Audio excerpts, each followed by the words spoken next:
천국을 닮고 싶은 교회 베델교회 오신 여러분들을 주님의 이름으로 환영합니다. 추석입니다. 베델교회는 이 명절이 지나고 난 후에 나름대로의 원칙이 있습니다. 이 가족들을 위해서, 사랑하는 사람들을 위해서 추석을 준비하느라고 너무 힘이 들어서 어깨가 아프시거나 몸이 불편하신 분들을 위해서 교회에서 특별한 기도 해드릴 겁니다. 그런데 고스톱 치다가 팔이 빠지셔서, 어깨가 빠지셔서 오시는 분들은 기도 안 해줍니다. 두 번째 원칙, 가족들과 너무 행복해서 이 음식 저 음식 드시다가 배탈 나신 건 저희가 기도해 드리는데, 먹지도 못하는 술 먹다가 탈난 건 기도 안 해드립니다. 예, 농담이고요. 좋은 추석 되셨으면 좋겠고요. 어디에 계시든지 무엇을 하시든지 여러분들이 걸어다니는 교회다, 내가 예수님의 얼굴이다 라는 마음을 가지고, 갑자기 무거워지죠. 예, 은혜로운 추석 되시기를 바랍니다. 그리고 항상 그랬듯이 먼 곳을 여행을 하시거나 혹은 이 추석을 보내면서 마음속에 좀 무거운 짐이 있으시거나 기도 제목이 있으신 분들은 우리 목장장님들을 통해서 연락을 주시면 저희가 리스트를 만들어서, 사실 저는 뭐 어디 특별히 갈 데도 없습니다. 그래서 교회 집 오가면서 여러분들을 위해서 기도하는 시간들을 더 갖도록 하겠습니다. 여하튼 좋은 추석, 은혜로운 추석 되시기를 다시 한번 주님의 이름으로 축원을 드립니다. 또 아쉬워서 교회에서 추석 선물 준비했습니다. 이번 추석 선물은 여러분에게 천국을 드리려고 합니다. 주보 받으셨죠? 네, 주보를 펴셔서 표지부터 세 번째 표지, 속지 첫 번째 표지에 가면 여러분에게 교회에서 드리는 천국이 있습니다. 중간쯤에 설교 제목 옆에 겨자씨에게 그분의 나라를 묻다라고 하는 설교 제목 옆에 겨자씨 세 알을 여러분들에게 선물을 했습니다. 오늘 우리가 함께 나눌 말씀이 겨자씨와 같은 그런 천국에 대한 비유잖아요. 그래서 오늘 말씀도 기억하시고, 또 여러분들 그런 이 선물을 받아들이는 태도에 따라서 여러 가지로 이 겨자씨를 좀 보관하실 수 있을 것 같아요. 그냥 이대로 평생 보관하셔도 오늘 들은 설교, 그리고 하나님 나라에 대한 우리의 믿음 확인할 수 있는 좋은 선물이 될 것 같고요. 아니면 지금은 하늘나라 가셨습니다만 우리 이원태 집사님처럼 이렇게 직접 저희가 나눠진 겨자씨를 심어서 꽃을 피우셨습니다. 어딨나요? 네. 그래서 교회로 가져오셔가지고 제가 설교할 때 한번 사용한 적 있죠. 정말 이 겨자씨가 아무것도 아닌 것 같지만 생명이 있기 때문에 심으시면 저는 꽃이 핍니다. 그래서 꽃을 한번 피워보시면서 하나님의 놀라운 은혜를 한번 체험해 보는 것도 참 좋을 듯합니다. 어쨌든 여러분, 좋은 교회 오셨습니다. 옆 사람에게 우리 축복합시다. 좋은 교회 오셨습니다. 인류 역사상 처음으로 교회 주보가 입체적으로 나왔습니다. 실물 겨자씨 천국을 여러분들에게 이렇게 붙여서 사실은 보시긴 좋고 여러분 되게 감동받으신 분들 계실 텐데, 어제 우리 교회 직원들은 담임 목사 잘못 만나가지고 아주 죽을 똥 쌌습니다. 어쨌든 여러분 이 주보도 좀 간직하시고 오늘 말씀도 간직하시고 천국에 대한 꿈으로 가득한 나날들을 보내시라고 저희가 드리는 선물 천국이었습니다. 꼭 잘 간직해 주시기를 부탁을 드리겠습니다. 오늘 말씀의 제목이 겨자씨에게 그분의 나라를 묻다입니다. 그리스도인이라면 다 기억하고 있는 말씀이 하나 있습니다. 아마 예수님 당시에 많은 사람들이 삶에 대한 걱정들이 많았던 것 같아요. 우리만큼이나. 뭘 먹을까? 얼마나 더 잘 먹을까? 뭘 입을까? 어떻게 멋지게 입어서 사람들에게 좀 이렇게 나를 보여줄 수 있을까? 어떤 집에서 살까? 어느 정도면 우리 가족들이 살만한 편안한 집이 될까? 이런 그런 여러 가지 삶에 이 땅 위에서의 삶의 여러 가지 고민을 가지고 살아가는데, 사실은 이게 그냥 단순한 소망이나 기대에서 멈추지 않고 염려가 따르잖아요. 그죠? 없어지면 어떡하지? 그렇게 안 되면 어떡하지? 그렇게 염려 때문에 아파하는 사람들에게 예수님께서 이렇게 말씀하십니다. 무엇을 먹을까 무엇을 입을까 걱정하지 마라. 그러면서 아주 중요한 말씀을 하시죠. 우리가 요즘 이제 젊은이들 표현을 하면 현타가 오는 시간입니다. 야, 그렇게 염려하고 걱정해서 키를 한 자라도 더 크게 할 수 있어? 네 생명을 하루라도 연장시킬 수 있니? 염려하기보다, 그러면서 말씀하신 게 우리가 다 기억하는 말씀이죠. 너희는 먼저 그의 나라와 그의 의를 구하라. 그리하면 이 모든 것을, 너희들이 염려하고 걱정하는 거, 너희들의 힘으로는 어찌할 수 없는 그것들을 내가 해결해 줄 거야. 내 뜻 안에서 적당하게 너희들에게 필요한 만큼 가장 좋은 것으로 더해 주리라 라고 말씀하십니다.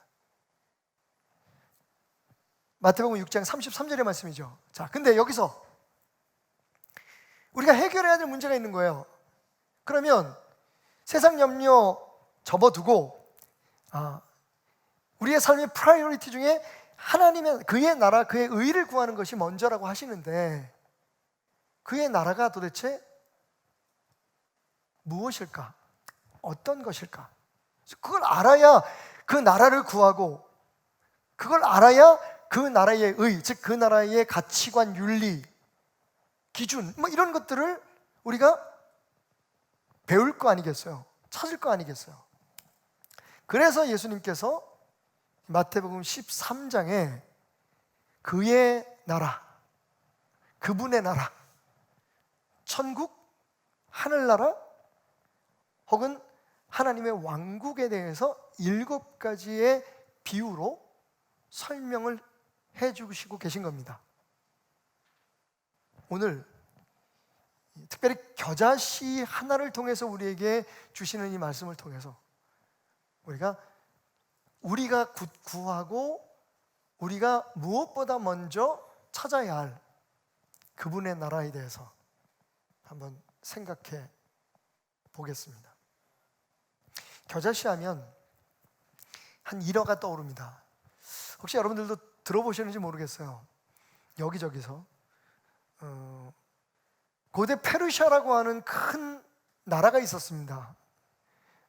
여러분 아시다시피 그 이스라엘의 남쪽 이스라엘이죠. 남유다를 포로로 잡아갔던 나라죠. 70년 동안 하나님의 백성 이스라엘, 남유다, 예루살렘을 중심으로 해서 살아가던 사람들을 포로로 잡아가서 그들의 노동력을 착취하고 그들을 볼모로 잡고 있었던 나라, 그 나라가 바빌론입니다. 바빌로니아. 근데 이 바빌론이 몇 번의 왕권의 교체가 되죠. 그러면서 사실상 이스라엘이 잡혀갈 때는 바빌론이었는데 이게 페르시아라고 하는 나라로 바뀌게 됩니다. 그래서 우리가 아는 것처럼 그 이스라엘 70년 역사, 포로기가 끝나고 난 후에 그 나라에 남았던 사람들의 이야기 중에 에스더 왕비에 대한 이야기가 있죠. 그 에스더 왕비는 페르시아의 왕비였습니다. 그러니까 바빌론이 페르시아로 바뀌게 된 거죠. 근데 그 당시에 이 나라가 그 지역의 모든 패권을 장악하고 있었습니다. 그 페르시아의 왕 중에 가장 영웅으로 추앙받는 왕이 있는데 그 사람이 바로 다리우스 1세입니다. 영어로는 다리우스 the Great이라고 부릅니다. 황제라고 하는 그 명칭을 쓰죠. 다리우스 황제라고 불리는 사람이 있는데 원래 장군 출신으로 왕이 된 사람입니다.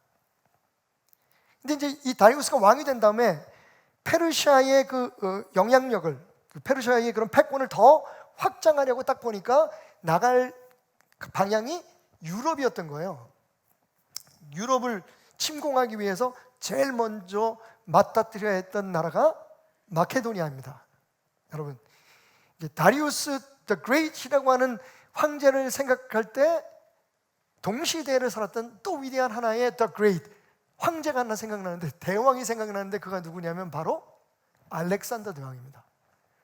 그때 다리우스 1세 때 마케도니아의 왕은 알렉산더였어요. 뭐 나라의 규모를 보면, 군사력으로 보면 차이가 이게 상대가 되지 않습니다. 그래서 쉽게 본 거죠. 다리우스가 알렉산더에게 길 좀 비켜줄래? 라고 하는 그런 의미로 선전포고를 일단 하고 선물을 보냅니다. 메시지가 담긴 선물을 보내죠. 그 선물이 뭐였냐면 참깨가 가득 담겨있는 큰 자루 하나를 사신을 통해서 실어 보냈어요. 알렉산더에게. 옛날 사람들이 좀 더 멋있었던 것 같아요. 요즘처럼 막 말로 막, 그죠? 이렇게 욕하고 막 협박하는 게 아니라 또 그 나름대로의, 그죠? 방법이 있었어. 메시지를 담아서 선물을 보내는데 이게 참깨 포대였어요. 이런 뜻이었죠. 우리 군대는 이 참깨만큼 많어. 그러니까 승산 없는 싸움 포기하고 항복하시지. 알렉산더가 그 선물을 받고 난 후에 며칠을 곰곰이 생각하다가 답례의 선물을 보냅니다. 메시지를 담아서. 그게 바로 겨자씨 한 알이었다는 겁니다. 이런 의미가 담겨 있었죠. 그래, 맞아. 니네 나라에 비하면 우리는 이 겨자씨 한 알만큼도 안 돼. 근데 알고 있어? 우리는 이 겨자씨처럼 맵고 강하고 무엇보다 거칠단다. 까불지 마. 싸울 준비 됐다. 결국 다리우스가 그 선물을 받고 전쟁을 감행합니다. 그리고 그 싸움에서 놀랍게도 참깨 부대가 아닌 겨자씨 한 알이 승리했다고 하는 역사적인 기록이 남아 있습니다. 겨자씨는 이런 겁니다. 굉장히 작아 보이지만 여러분이 지금 선물로 받은 이 겨자씨를 한번 이렇게 손으로 만져보셔도 알지만 굉장히 딱딱합니다. 웬만해 가지고는 작아서도 그렇지만 부서지지 않습니다. 그런데 이 겨자씨가 굉장히 맵습니다. 그 안에 담겨있는 생명력이 얼마나 강한지 웬만한 상황 속에서는 싹을 틔우고 꽃을 피웁니다. 그리고 그 확산 속도가, 그 퍼져가는 것이 얼마나 강한지 여러분 아시다시피 겨자는 1년생 혹은 이스라엘 같은 경우에는 그냥 내버려두면 2년 정도는 살아있다고 해요. 1년 혹은 2년생 잡초입니다. 들풀 중에 하나예요. 굉장히 우리가 유용하긴 하지만 제가 이 설교를 준비하면서 이렇게 겨자에 대해서 알아봤더니 이 시나피라고 하는 이 겨자, 머스타드라고 우리가 보통 영어로는 부르지만 시나피라고 하는 이 특정한 겨자는 우리 몸 전체에 다 좋습니다. 뭐 혈액순환에도 좋고 그 다음에 신경을 좀 안정시키는 역할도 하고 심지어는 항암작용까지도 한다고 해요. 근데 중요한 건 이 작은 씨를 얼마나 먹어야지 될지 모르겠습니다. 몇 마리를 먹어야 될지. 어쨌든 그 겨자씨 하나에게 겨자풀, 겨자꽃 이 모든 것이 갖고 있는 유용도가 굉장히 좋은데 문제는 이게 일반적으로 화초나 수목이 아니라는 겁니다. 그런데 그 성장 속도가 엄청나고요. 이게 번식하는 그 규모가 어마어마합니다. 자, 그래서 사실 지금 제가 여러분들에게 말씀드렸던 이 일화 하나만 가지고도 오늘 예수님께서 말씀하시는 소위 겨자씨 비유의 표면적인 1차적인 의미에 대한 설명은 끝입니다. 그런 거잖아요, 여러분. 그죠? 천국은 겨자씨 같다. 처음 볼 때는 보잘것없어 보이고 눈에 띄지도 않고 심지어는 존재감조차도 없어 보이지만 이 천국이 잠잠하게, 그죠? 은밀하게, 그리고 어느 시간을 통해서 그 계획대로 그 안에 담겨있는 생명력이 자라나는 그 시간의 계획대로 충분한 성장을 하게 되면 큰 나무처럼 자라서 심지어는 새들이 깃들 만큼 어마어마한 영향력을 미치게 될 것이다. 그게 천국이다. 작은 겨자씨 하나에서 큰 나무로 성장하는, 마치 알렉산더 대왕이 보냈던 그 겨자씨 하나의 이야기가 이 비유의 표층적인 표면에 있는 의미를 우리에게 설명해 주는 것 같습니다. 근데 그게 전부일까요? 천국은 그냥 그렇게 우리가 다 좋아하는 것처럼 시작은 미약하나 그 끝은 장대하리라, 와, 우리 교회는 그래서 부흥할 거야, 우리의 삶은 그렇게 잘 될 거야, 그게 전부일까요? 맞습니다, 여러분. 분명히 그런 의미가 담겨져 있습니다. 이어지는 소위 우리가 쌍둥이 비유라고 하는 누룩의 비유도 표층적으로는 같은 메시지를 우리에게 이야기하고 있습니다. 그런데 여러분, 이 말씀을 우리가 한 걸음 더 가까이 다가가서 이 말씀 속에 담겨있는 세 가지의 비밀, 더 많은 비밀들이 있지만 오늘 여러분과 나누기를 원하는 이 세 가지의 이해할 수 없는 비밀들을 풀면 이 비유에 속살이 보입니다. 정말 예수님께서 이 겨자씨를 통해서 우리에게 전달하기를 원했던, 그리고 그래서 우리가 추구해야 할 그 나라의 속살, 오늘 그걸 여러분과 함께 나눠보겠습니다. 자, 말씀이 원래 길지 않기 때문에, 그죠? 딱 2절이잖아요. 그래서 제가 칠판에 한번 그 말씀을 적어보았습니다. 여기서부터 시작할까요? 또 비유를 들어 이르시되 천국은 마치 사람이 자기 밭에 갖다 심은 겨자씨 하나를 같으니. 자, 이 말씀 속에서 우리가 찾게 되는 첫 번째 질문이 있습니다. 천국의 비밀을 우리에게 깨닫게 해주는 한 가지의 패러독스가 있는데, 그게 뭐냐 하면 겨자씨 하나리라는 표현입니다. 제가 밑에 그리거로 헬라어 성경의 원문을 적어 놓았습니다. 자, 겨자씨 하나리라는 말이 어디에 있냐면 여기 있습니다. To a grain of mustard. 머스타드의 grain. 근데 여기에 이 어라고 하는 거 여러분 아시죠? 싱귤러입니다.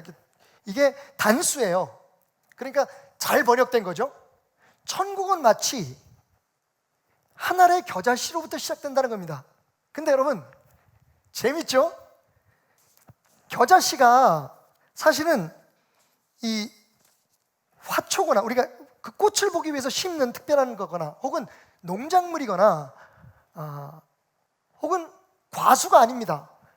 열매를 얻기 위해서 심는 식물이 아니라는 거예요. 말씀드렸듯이 1년생 잡초입니다. 야생 잡초예요. 근데 거기에서 우리가 이제 혜택을 얻는 거죠. 마치 우리가 쑥이나 이렇게 생각하시면 돼요. 쑥이라든지, 요즘은 뭐 특별한 목적에 의해서 쑥도 재배하고 하긴 하지만, 원래 쑥이라든지 냉이 이런 것들, 쓴바귀 이런 것들은 그냥 지천에 깔려있는, 그죠? 경상도 사투리로 말하면 천지 빽가리 깔려있는 그걸 우리가 캐서 먹는 거잖아요, 그죠? 이스라엘의 풍습에 의하면 이 겨자는 바로 그런 야생초예요.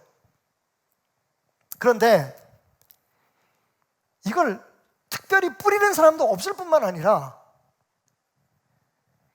뿌려도, 만약에 뿌린다고 해도 여러분, 한 알의 겨자씨를 딱 선택해서 심는 일은 특별하고 아주 특별한 일이 아닐 수가 없습니다. 쉽게 말하면 그렇게 하는 건 바보짓이라는 거예요. 자, 거기서 저는 첫 번째 의문을 갖게 됩니다. 왜? 이게 무엇을 의미할 건가? 그냥 읽으면 지나가는 거지만 겨자씨 하나를 심었다?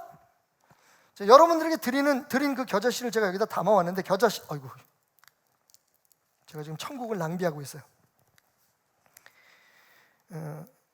지금 이제 여러분들 주보에 겨자씨 3개씩을 하나 또 드리면 정이 없다 그럴 것 같아서 3개씩 이렇게 드렸는데, 여러분뿐만 아니라 저희가 발송하는 온라인으로 예배드리는 성도들한테 전부 다 발송을 하거든요. 그 주보까지 합하면 굉장히 많은 양의 주보에 저희가 어저께 시간을 많이 들여서 이 겨자씨를 붙였습니다. 하나하나씩. 근데 그러고도 어마어마하게 많이 남았어요. 겨자가 없어진 것 같지가 않아. 얼마나 겨자씨가 작은지. 예. 자, 여러분, 제가 제 손에 지금 겨자씨를 들고 있는데 보이십니까? 보이시는 분들 계실 거예요. 그런 분들 예배 끝나고 꼭 목양실을 찾아주십시오. 그런 분들은 특별한 관리가 필요한 분입니다. 안 보여요. 아니, 보일 수가 없는 게 특별히 제 손가락이 좀 못생겨서 제가 좀 두툼하고 짧거든요. 그래서 이 작고 작은 겨자씨를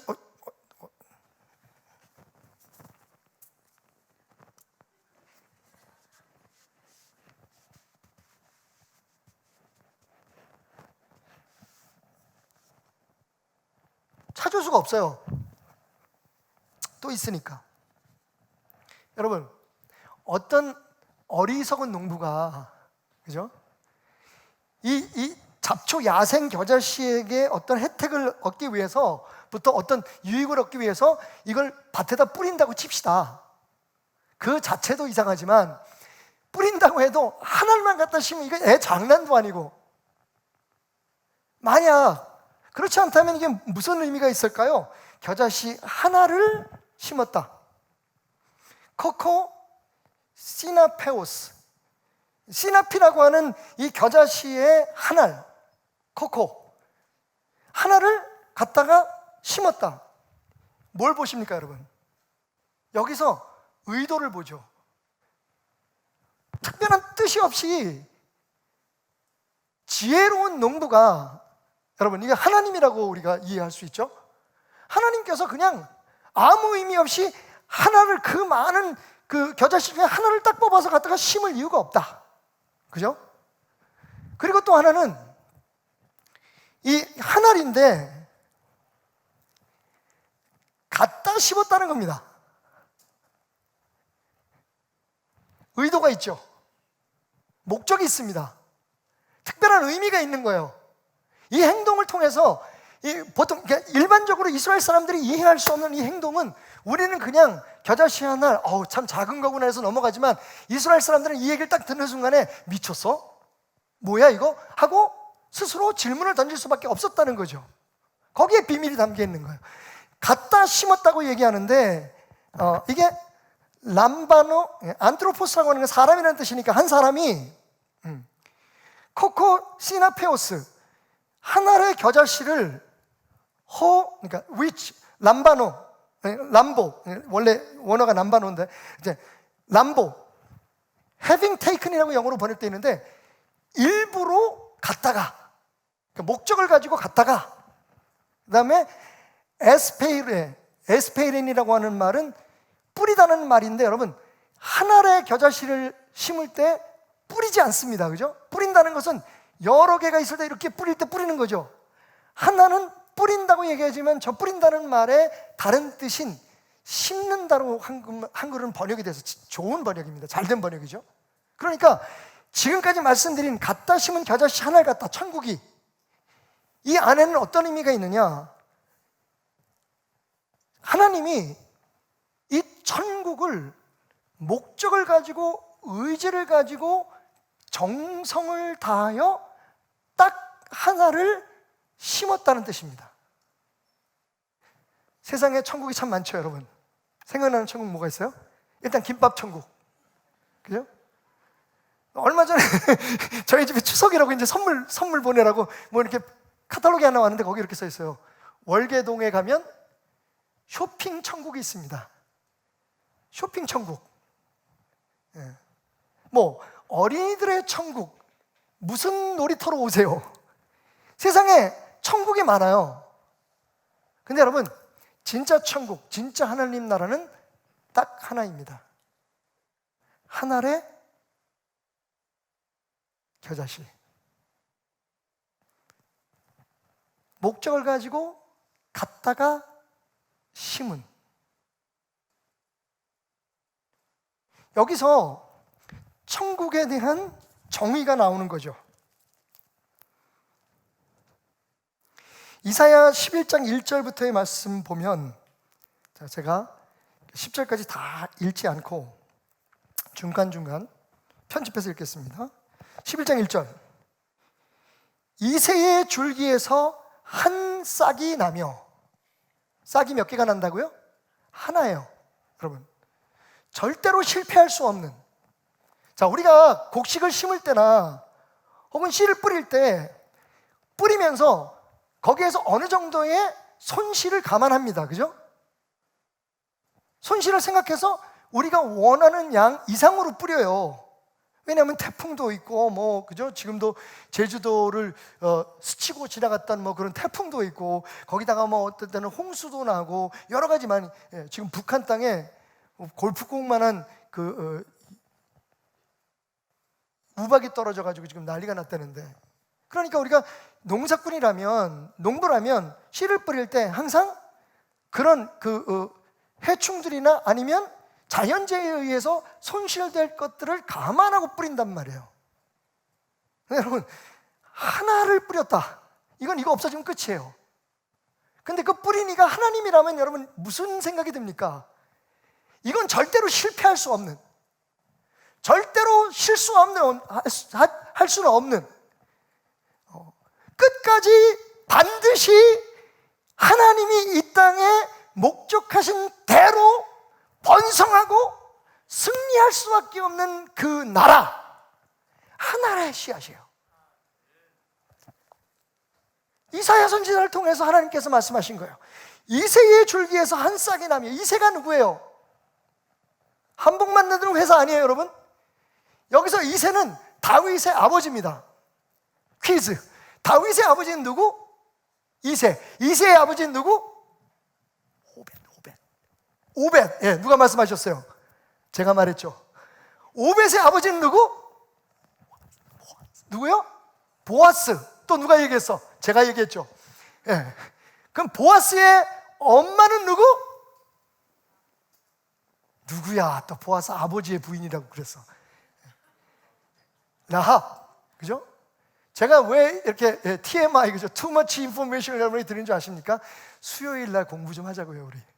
이게 룻기에 나오는 족보거든요. 이새의 줄기에서 한 싹이 났다. 한 분을 통해서 이루어질 세상을 이야기하고 있죠.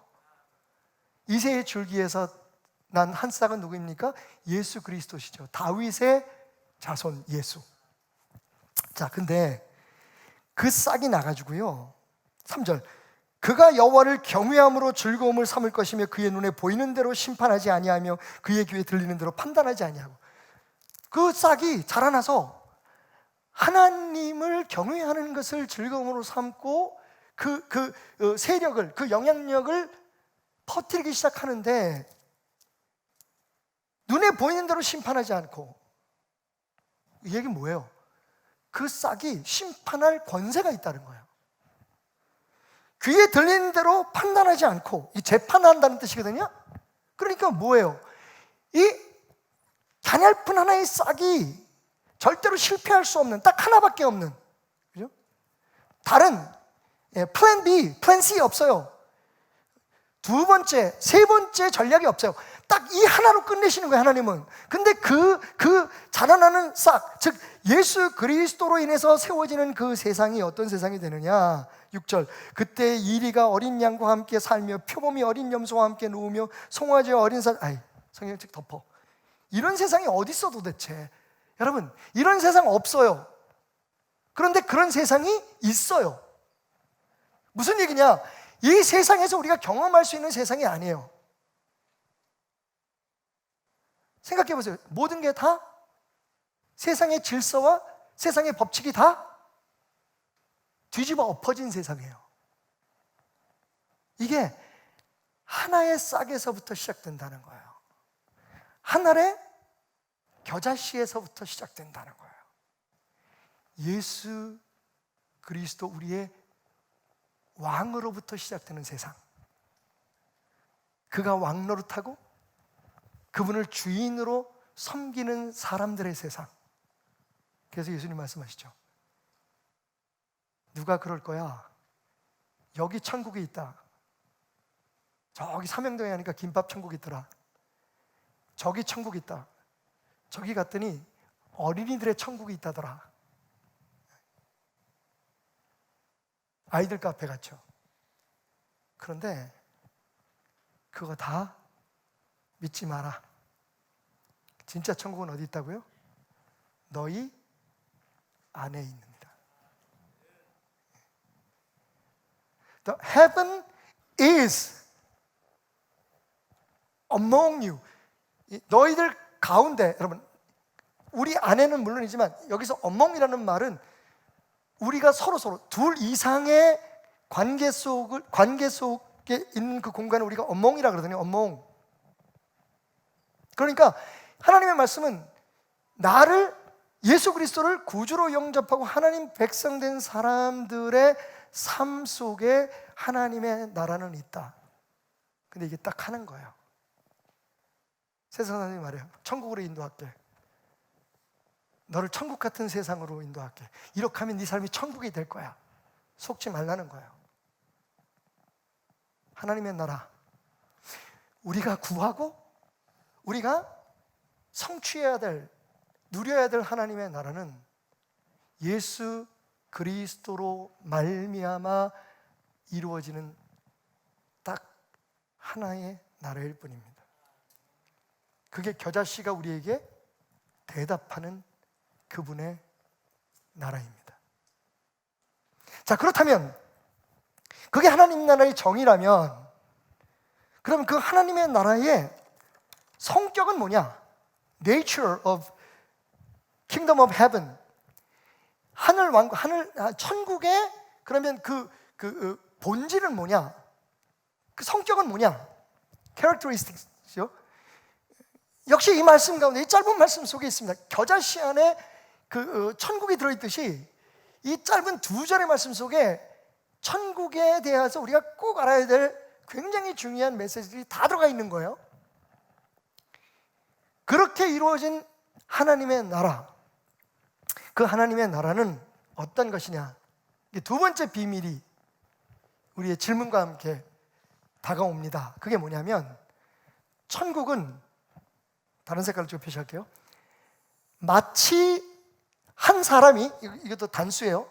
한 사람이 자기 밭에 갖다 심었다 라고 얘기를 해요. 누가복음 13장에는 채전이라고, 자기의 채전이라고 얘기하는데, 채전이 채소밭이잖아요. 이거 이스라엘 사람들이 들으면 그 자리를 떠납니다. 욕을 합니다. 우리는 뭐 그럴 수 있잖아요, 그죠? 요즘은 들꽃들 정원에다 갖다 심는 게 굉장히 유행이에요, 그죠? 되게 예쁘더라고요. 저 이웃교회에 원정교회라고 있는데, 그 원정교회의 주차장에 들어갈 때 보면 그 원정교회에 꽃을 키우시는 분이 계세요. 권사님이신 것 같아요. 연세 드신 그 여성분이신데 항상 하면 꽃을 키우고, 거기에 들꽃을 그 입구에 피우는데 얼마나 행복한지 몰라요. 거기 들어가면서.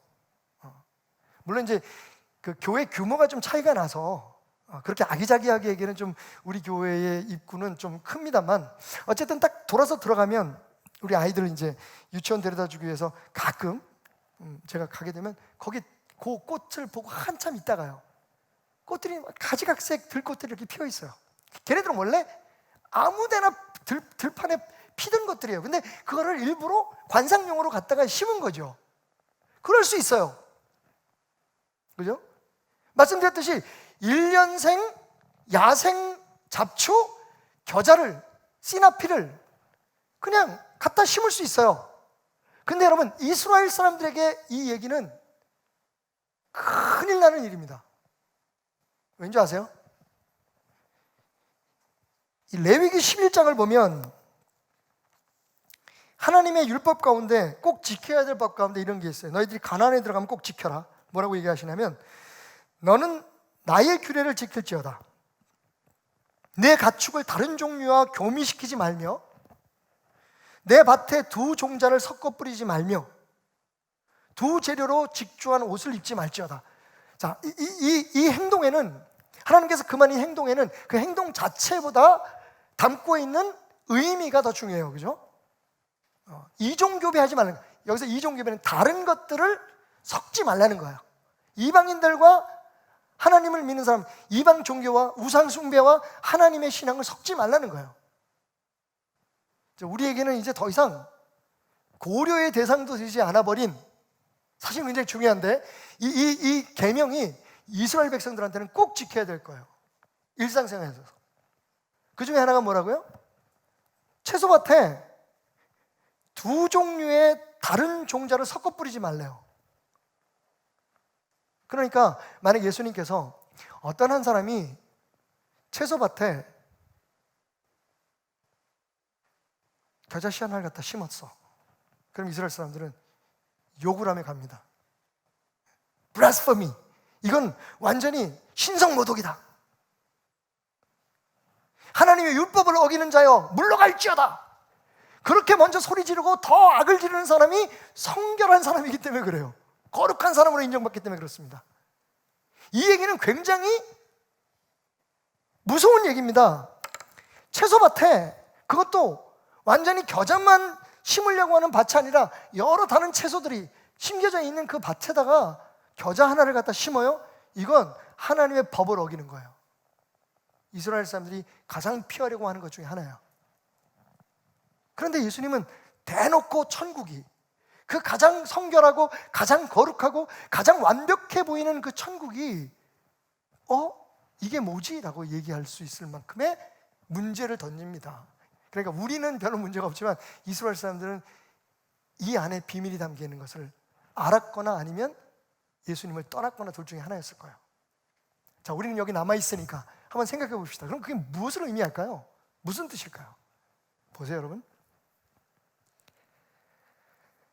이 말씀에 따르면 말과 당나귀를 교미시키는 거, 이거 율법을 어기는 겁니다. 그죠? 그런데 여러분, 예수님께서 예루살렘에 입성하실 때 타고 오신 게 뭐죠? 나귀죠, 나귀. 보통 우리가 S라고 얘기하는데 나귀가 노새. 그러니까 사실은 예수님이 타고 오신 그 노새가 율법적으로는 존재하면 안 되는 거예요, 사실은. 인간의 편의에 의해서 만들어낸 율법을 어기는 짐승이었습니다. 그래서 알죠, 여러분? 노새는 그 다음에 자손을 번식시키지 못합니다. 이종교배예요. 비슷하게 생겼지만 다릅니다, 여러분. 그러니까 다른 자식을 낳지를 못해요. 근데 예수님 그걸 타고 오셨어요. 그러니까 이스라엘 사람들이 허걱했을 거예요. 이건 뭐지?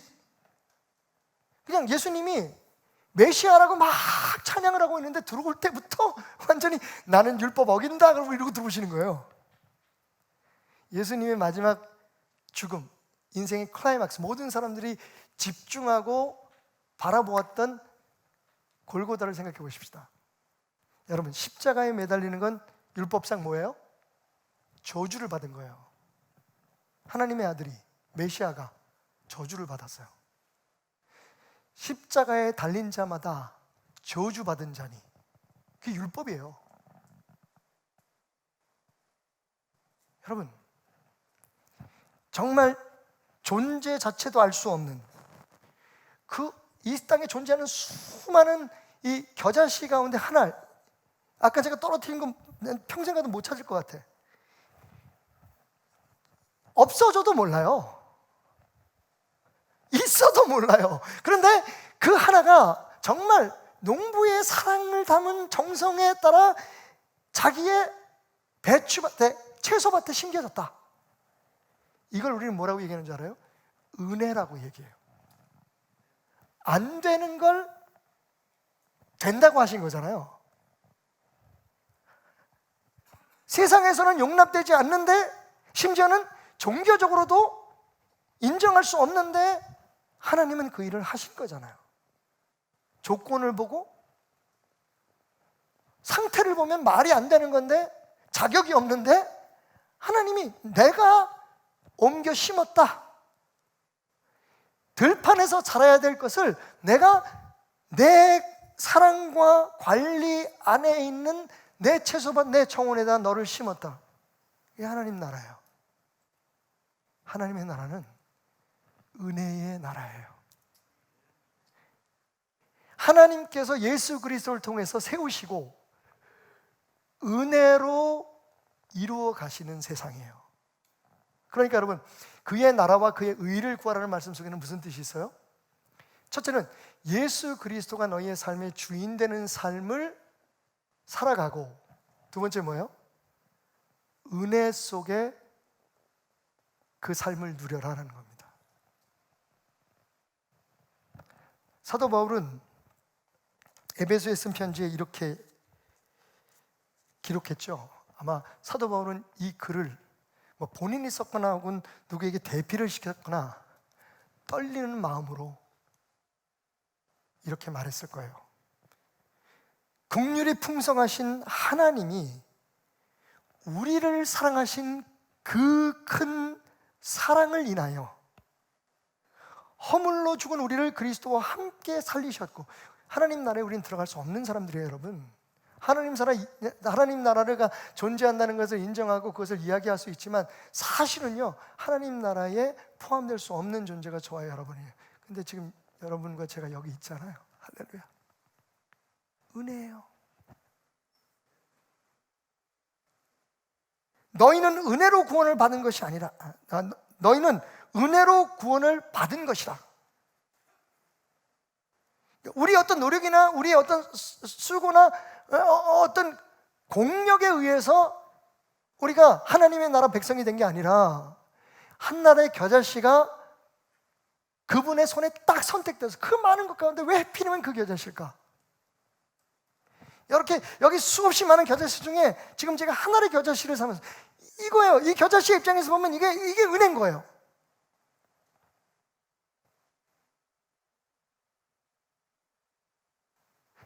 그래서 뭐라고 얘기하냐면, 또 함께 일으키사 그리스도 예수 안에서 함께 하늘에 앉히시니, 우리가 뭘 잘해서가 아니라 그런 능력이 있거나 우리가 어떤 자격이 있어서가 아니라 예수 그리스도와 함께 하늘나라에 앉아 있을 존재가 된 거예요. 종이 아니라는 얘기잖아요, 그죠? 종이면 앉아 있을 수 없잖아요. 함께 앉아 있으면 예수 그리스도와 동등한 그런 위치에 있을 수 있는 권세를 얻었다는 거예요. 7절에 말해, 이는 그리스도 예수 안에서 우리에게 자비하심으로써 그 은혜의 지극히 풍성함을 오는 여러 세대에 나타내게 함이라. 그 은혜를 알고 그 은혜를 누리고 심지어는 그 은혜를 세상 사람들에게 보여주게 하는 게 하나님의 나라예요. 그러니까 하나님의 나라는 은혜로 움직이는 나라. 다른 표현으로 말하면 사도 바울의 표현에 의하면 은혜가 왕노릇하는 나라예요. 그러니까 우리가 세상 속에 살지만 지금 하나님 나라의 안에 있잖아요. 아멘? 왜냐하면 예수 그리스도가 우리의 주인이니까. 그래서 예수 안에서 우리가 하나님의 사람이 되었으니까. 여기서 제일 먼저 우리가 추구해야 될 게 뭔지 아세요? 우리가 구해야 될 하나님의 나라의 의는 은혜예요. 법이 아니에요. 그러니까 이게 되게 애매하게 느껴질 수 있어요. 왜냐하면 의라고 하면 여러분 우리는 법을 생각하잖아요, 그죠? 공의롭고 정의롭고, 그죠? 의. 근데 여러분, 그 의가, 하나님의 나라의 의는 나귀와 같은 거예요. 십자가와 같은 거예요. 세상의 기준으로 보면, 여태까지의 기준으로 보면 그게 의로울 수 없는 건데 의로운 거예요. 용납될 수 없는 것 때 용납돼야 되는 거예요. 그게 은혜인 거예요. 지난주에 공부했던 것처럼 밀 가운데 자라는 가라지 그냥 두라는 거, 그게 은혜인 거예요. 근데 보십시오, 여러분. 우리는 하나님의 나라와 하나님의 의에 대한 오해 때문에 사람을 내쳐요. 정죄하고 판단합니다. 그리고 그러면서 그래서 나는 하나님의 의를 이루고 있다고 착각을 해요. 반대예요. 완전히. 하나님의 나라의 의는 내가 그분 앞에 선택된 하나의 은혜로 충만한 겨자씨 같듯이 그 은혜를 세상에 보여주기 위해 모든 사람들에게 은혜를 베푸는 존재로 살아가야 되는 것이에요. 예수님께서 마태복음 18장에 아주 좋은 예를 드셨잖아요. 여러분 잘 아시는 얘기예요. 한 사람이 1만 달란트의 빚을 졌습니다. 왕한테. 왕이 갚으라 그러니까 읍소를 하죠. 아유, 제가 갚을 돈이 없어요. 한 번만 봐주세요. 그러니까 왕이 그래 알았다, 탕감해 줄게. 신나서 집에 돌아왔어요. 근데 어느 날 이 사람이 100데나리온, 달란트하고 데나리온 다른 거예요. 액수의 차이가, 그 가치가. 100데나리온을 빚진 사람을 잡아다가 족치는 거야. 너 갚어. 안 그러면 네 가족이니 뭐니 다 노예로 삼을 거야. 그 얘기가 어떻게 해서 왕에게 들어갔어요. 왕이 그 1만 달란트 빚진 사람을 잡아다가 그 사람에게 벌을 줍니다. 이유가 뭐죠? 야, 너는 1만 달란트의 빚을 진 것을 내가 용서해 줬는데 거기에 6천분의 1, 여러분 얼마라고요? 100달란트는 1만 달란트, 100데나리온은 1만 달란트의 6천분의 1이에요. 1만 달란트는 6천만 데나리온이에요. 한 사람이 15년 동안 일해야 벌 수 있는 액수예요. 그래서 6천대 1이에요. 그러니까 6천배나 많은 빚을 진 너를, 그러니까 어마어마한 거예요. 그러면 한 사람이 15년 동안 벌어서 되는 돈이 100달란트, 100데나리온이면 거기에 곱하기 6천이잖아요. 그럼 얼마예요? 이건 상상이 안 돼요. 영혼을 갚아야 되는 돈이라고 생각하시면 돼요. 이게 작은 돈이 아닙니다, 여러분. 내가 이런 큰 은혜를 너에게 베풀었는데 너는 너에게 6천분의 1도 안 되는 그 죄를 진 사람을, 그렇게 빚진 사람을 그렇게 못되게 굴어? 여러분, 하나님의 나라를 설명하고 계시는 거예요. 그러니까 우리가 하나님의 나라를 추구하고 하나님의 나라를 구한다는 말을 입으로 외치면서 얼마나 하나님의 나라를 잘 모르고 있는지를 보세요. 조금만 뭘 잘못하면 평가하고 판단하고 정죄하고, 평가하고 판단하는 건 있을 수 있을 것 같아요. 근데 아주 딱 정해버려요. 저 사람은 지옥 갈 사람, 이 사람은 천당 갈 사람. 그러니까 나는 천당 갈 사람, 나는 좋은 사람, 너는 나쁜 사람. 세상에서는 그게 맞을 거예요. 물론 혼란은 있어요, 그죠? 사람이 누가 어떻게 정확하게 정의가 뭔지, 진짜 진리가 뭔지 아는 사람이 누가 있어요? 그럼에도 불구하고 그렇게 해야만, 그죠? 요즘 정치판 한번 보시면 여러분 뭐 두말할 거 없어요. 지금 우리 눈앞에서 하나님의 나라와 세상이 구분되는 현상이 분명히 나타나요. 마치 고기압과 저기압이 대치하는 전선이 형성되듯이, 여러분 세상에서는 잘못한 거 나하고 다른 생각하는 사람 죽여야 돼요. 다른 사람들의 잘못을 많이 지적하면 지적할수록 나는 깨끗해 보이는 거예요. 근데 하나님의 나라는 그게 아니에요. 거기서 우리가 지금 실패하는 거예요. 매일 이런 채무의식을 가지고 살아야 돼요. 나는 하나님 앞에 빚진 자다. 이걸 잊어버리는 순간 교회고 뭐 크리스천 공동체고 무슨 교단이고 뭐고 다 깨져버리는 거예요. 그런데 지금 우리가 모르긴 해도 그런 신앙생활을 하고 있어요. 어떻게 하든지 남의 잘못된 거를 잘 지적하는 사람이 좋은 신앙인 것 같고,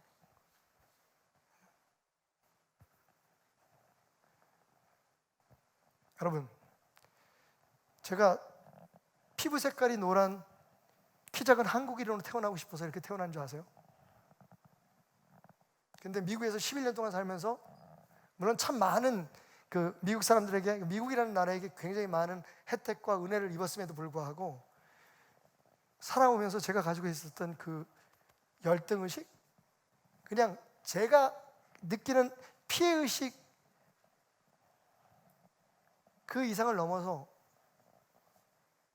얼마나 차별을 받고 살았는지. 근데 여러분 제가 한국에 와서 그걸 느꼈다 그랬죠. 저 동남아시아에서 온 우리 형제들, 우리 교회도 지금 아마 예배를 드리기 이거 준비를 하고 있어요. 거기는 2시부터 예배를 드리니까. 정말 사람 취급도 안 해요. 그리고 우리가 내로남불이라 그러잖아요, 요즘. 어쩌다 보니까 막 신조어가 막 만들어지고. 난 그 사자성어인 줄 알았어. 몰라도 될 걸, 없어도 될 말들이 만들어지는 세상에서 우리가 살고 있잖아요.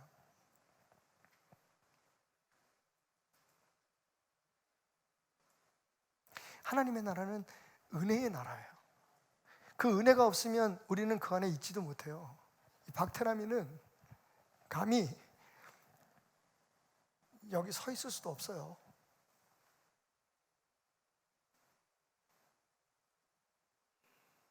여러분, 은혜를 구해야 돼요. 은혜를 배워야 돼요. 그게 하나님 나라예요. 교회가 하나님의 나라가 아니라 교회 안에 가득 찬 은혜가 하나님의 나라인 거예요. 좀 더 얘기하고 싶지만 다음 마지막 비밀로 한번 넘어가 보겠습니다. 세 번째 질문이 어찌 보면 가장 큰 질문 중에 하나가 우리에게 다가오죠. 32절로 넘어가겠습니다. 이는 모든 시보다 작은 것이로되. 작은 시, 그죠? 그런데 그게 나중에 어떻게 되냐면 커서 나무가 된대요. 그죠? 이게 하나님의 나라예요. 처음에는 거의 존재도 없어 보이는 자그만, 정말 보잘것없는 마구간에서 태어난 어린 아이를 통해서 지금 하나님의 왕국이, 하나님의 나라가 지금 이 땅에 임했잖아요. 우리 안에 임했습니다. 할렐루야. 놀라운 사실 아니에요? 그죠? 12명의 제자들, 그 중에서 한 명은 배반해서 나가고 또 한 명 채워지고, 근데 그 12명을 통해서 전 세계에 지금 하나님의 나라가, 천국이 지금 임했고 자라가고 있어요. 이게 어떻게 될지 성경은 얘기하고 있어요. 마지막 때에 어떻게 멋진 피날레로, 그죠? 끝이 없는 그 끝으로 성장하게 되고 나타나게 될지. 근데 여러분, 우리가 그 의미는 아는데 이 비유는, 이건 장난이에요. 따라합시다. 콩나물은 아무리 키워도 콩나무가 되지 않는다. 왜 그래요, 여러분? 콩나물은 나물이니까. 자, 이 말을 이렇게 바꿔보겠습니다. 겨자는 아무리 커도 나무가 될 수 없다. 이스라엘 사람들이 이 얘기를 들었을 때 어떻게 생각했을까요? 장난하나? 정신이 없구만.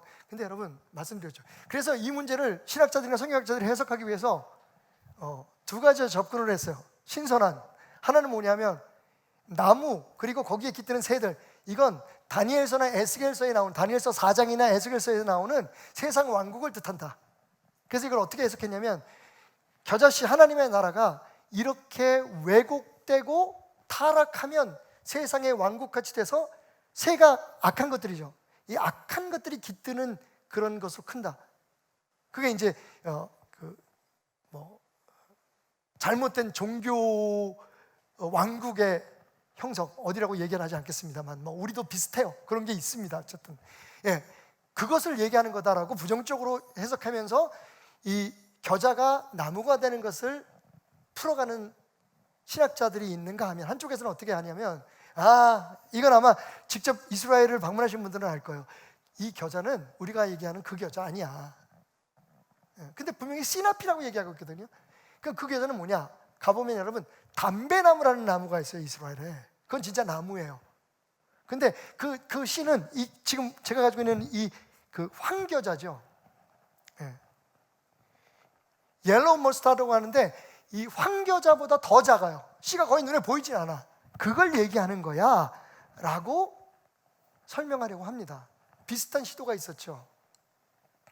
여러분 잘 아시는 그 낙타와 바늘귀 얘기입니다. 그죠? 예수님께서 말씀하시잖아요. 부자가 하늘 날아가는 건 낙타가 바늘귀를 통과하는 것과 똑같다. 그러니까 이게 도대체 말이 돼요, 여러분? 그러니까 어떻게 그걸 해석하냐면, 바늘귀라는 그 말이 사실은 발음이 같은 다른 단어를 잘못 표기한 거다. 그 바늘귀는 그때 있었던 어떤 문을 뜻하는 것이다. 이렇게 해서 조금 합리화하려고 하는데 여러분, 그럴 필요 없어요. 여러분, 하나님의 나라는 원래 뒤집힌 거예요. 물구나무 서는 거예요. 이쯤 되면 이제 박태남 목사가 물구나무를 서야지 이게 설교가 되는 건데, 근데 그건 못 하겠어요. 하나님 할게요. 그래서 여러분들이 정말 하늘 나라에 대해서 알게 되면 제가 여기서 쓸게요. 근데 갈비뼈 부러지면 보험도 없어요. 여러분, 이상하면 이상한 대로 거기에 비밀이 있는 거예요. 그게 하나님의 나라예요. 그래서 예수님 말씀하시잖아요. 천국의 비밀에 대해서 비유로 말씀하셨다. 비밀이에요, 비밀. 다 알고 다 뻔한 게 무슨 비밀이에요. 이게 비밀이에요. 씨가, 잡초가 나무가 되었다. 그것도 1년밖에 살 수 없는 게 오랜 세월 시간이 흘러서 자라서 나무가 되고, 그 나무에 그 가지에 새들이 아주 깃들이고 산다는 거예요. 여러분, 잠깐 왔다 가는 게 아니라 거기서 사는 둥지를 틀고 산다는 거예요. 이걸 뭐라 그래요, 여러분? 기적! 안 되는 게 되는 세상이 하나님의 나라인 거예요. 할 수 없는 게 할 수 있게 되는 게 하나님의 세상인 거예요. 자, 이러면 와, 맞아, 드디어 우리가 듣고 싶은 소리가 나왔어. 근데 여기 전제가 있어요. 하나님의 뜻 안에서 이거 꼭 붙여야 돼요. 안 그러면 그 다음부터 또 억지가 시작되는 거예요. 맞아, 하나님의 나라는 예수 믿으면 기적이 일어나, 내가 원하는 대로. 아닙니다, 여러분. 이건 원래 말이 안 되는 얘기예요.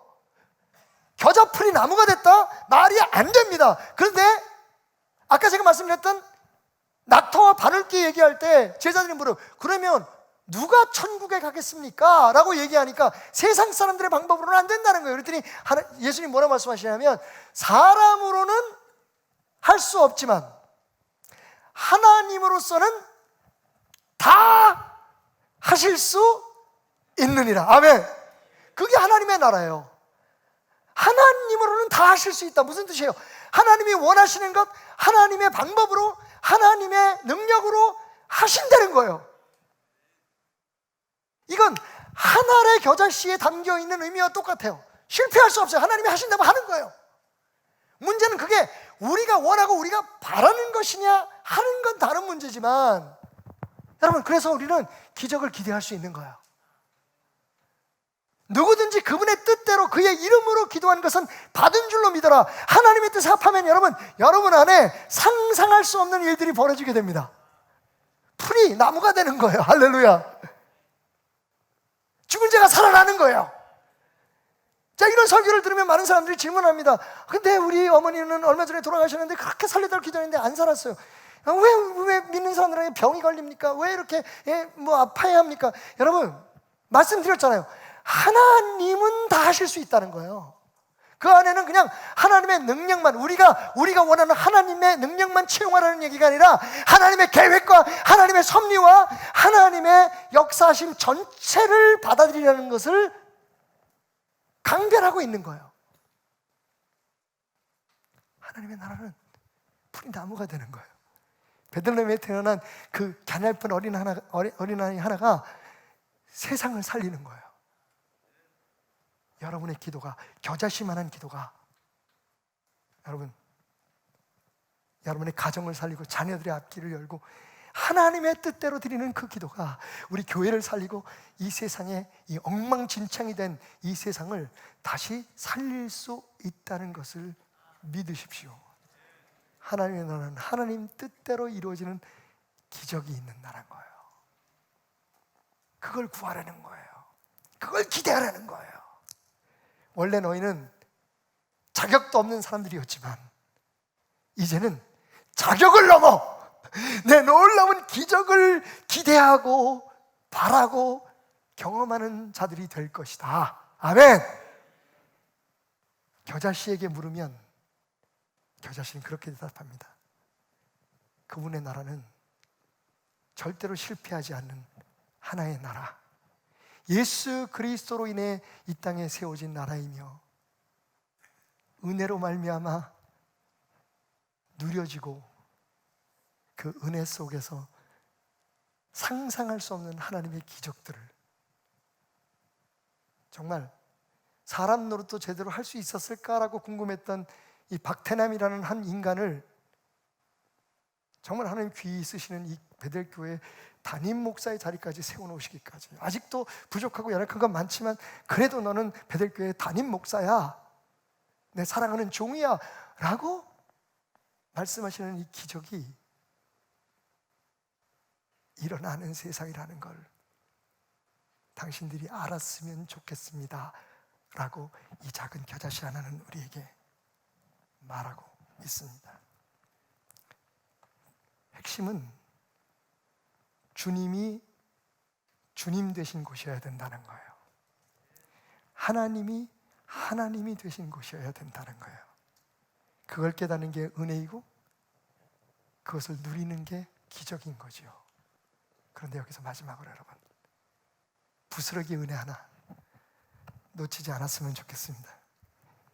제가 주목했던 건 이겁니다. 공중의 새들이 와서 그 가지에 깃들었다. 여러분, 새와 겨자씨의 관계는 뭘까요?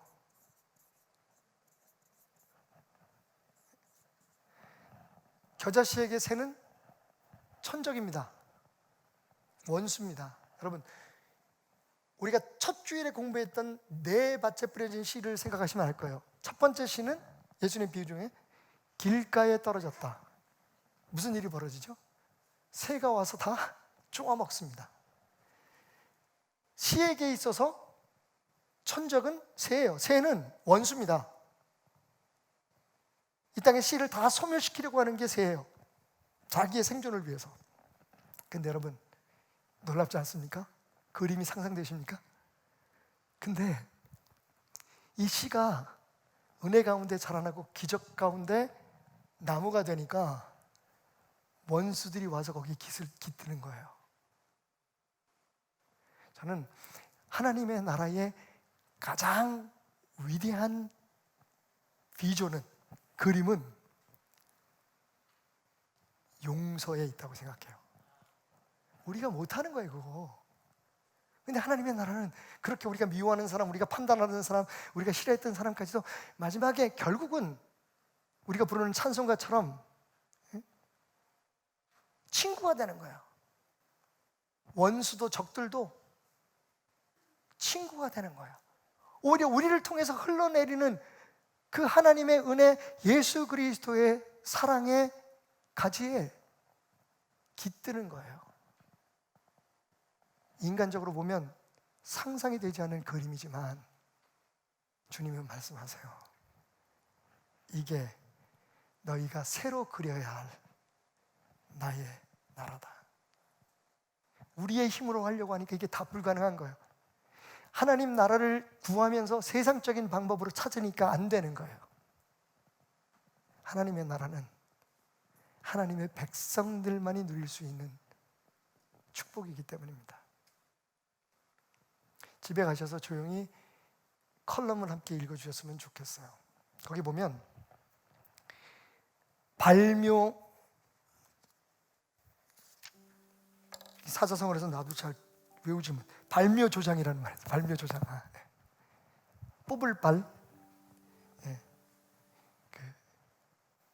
묘, 묘묘, 그 다음에 발, 조, 도울조, 장, 길장. 맹자가 한 얘기인데 이런 일화를 배경으로 하고 있어요. 송나라에 한 농부가 있었는데 논에다가 모내기를 한 거예요. 그리고 모내기를 하고 나가서 그 다음날 가봤더니, 얼마 후에 갔더니 옆에 다른 논의 묘보다 자기 게 너무 덜 자란 거야. 그래서 가만히 생각하다가 거기는 못줄기 하나를 쭉 뽑아 올렸어요. 뿌리가 완전히 뽑히지 않을 정도로. 그랬더니 갑자기 옆에 있는 다른 벼보다 자기 벼가 더 커진 것 같이 보이는 거야. 바로 이거구나. 그래서 그냥 며칠 걸려서 자기가 심어놓은 건 뭐를 전부 다 뽑았어. 이게 발묘 조장이에요. 우리가 이제 뭘 조장하다 이렇게 나쁜 뜻으로 쓰이잖아요. 진짜 저런 분위기를 조장하면 안 되지. 바로 그 조장이 여기서 나온 말인데, 그러니까 돕기 위해서, 길게 만들어주기 위해서 뭔가를 한다는 뜻이에요. 그러니까 인위적으로 하면 안 되는 행위를 하는 거예요. 그래서 이 농부가 다 자기 밭에 있는 묘를 다 이렇게 뽑아놓고서 보니까 다 키가 다보다 커. 신이 나가지고 집에 가서 부인한테 자랑을 하죠. 여보, 나 큰일 했어 요즘. 그래서 난 피곤했던 거야. 뭐요? 우리 논에 가가지고 묘를 전부 다 뽑았다? 쟤네들 거보다 우리가 훨씬 더 커. 부인이 깜짝 놀라서 가보니까 어떻게 됐어요? 다 죽어 있었어요. 여러분, 지금 우리가 하나님의 나라를 뽑아 올리려고 하고 있지 않습니까? 만들어내려고 하고 있지 않습니까? 하나님의 나라를 누리고 하나님의 나라를 전파하는 데 가장 큰 장애가 뭐냐면 이 발묘 조장이에요. 근데 한국교회가 그렇게 하고 있어요. 우리가 그렇게 하고 있어요. 여러분, 겨자씨와 나무 사이의 그 기간, 성경은 그냥 겨자씨가 나무가 됐다고 얘기하지만 여러분 아시잖아요? 그 기간이 얼마나 걸렸을까? 얼마나 세월이 필요했을까? 그동안에 눈에 보이지도 않게 자라났던 그 싹들, 그리고 땅속에서 뿌리내렸던 그 생명들, 사실 우리는 그걸 즐기는 것을 배워야 돼요. 기도에서 뭐 큰 일을 이루고, 우리가 무슨 어떤 교회에서 무슨 막 행사를 해가지고 배가를 하고 이런 어떤 큰 나무를 스스로 만들려고 하는 어떤 의도가 아니라 매일매일의 삶 속에 보이지 않게 그분과 동행하며 자라가는 우리의 삶의 행복. 우리는 지금 너무 타락과 구원 거기에 몰입돼 가지고 지옥까지 아니려고 하는 그 마음 때문에 하나님과 동행하는 기쁨을, 하나님과 누리는 그 은밀한 시간의 행복을 잃고 있는 것은 아닐까요? 뽑지 마세요, 여러분. 원하고 바라고 기도하며 기다리세요. 그분을 우리의 삶의 왕으로 모시면서 말이죠. 이 세상을 살아가는 동안에 나의 힘을 의지할 수 없으니 기도하고 낙심하지 말 것은 주께서 참 소망이 되심이라. 주의 길을 걸어가는 동안에, 주의 길을 걸어가는 동안에 세상의 것 의지할 수 없으니 감사하고 낙심하지 말 것은, 감사하고 낙심하지 말 것은 주께서 참 기쁨이 되심이라. 우리 모두 자리에서 일어나서 찬양합시다. 하나님의 꿈이 나의 비전이 되고 예수님의 성품이 나의 인격이 되고 성령님의 권능이 나의 능력이 되길 원하고 바라고 기도합니다. 우리 잠시 가슴에 손을 얹고, 하나님의 나라는 이미 너희 안에 있느니라 말씀하시던 주님의 음성에 귀를 기울이며, 비록 작은 겨자씨같이 그 존재 자체가 미미하지만 이미 그 안에 큰 천국을, 능력을 품고 있는 그 하나님의 나라를 살아가는 사람들로서 다시 한번 우리를 통해 역사하실 주님 앞에 우리 자신을 드리는 시간을 가졌으면 좋겠습니다. 긴 기도보다는 우리의 이름을 넣어서 이렇게 한번 선포해 봤으면 좋겠습니다. 테나마, 고백하겠습니다. 테나마, 너의 선한 영향력을 회복할지어다.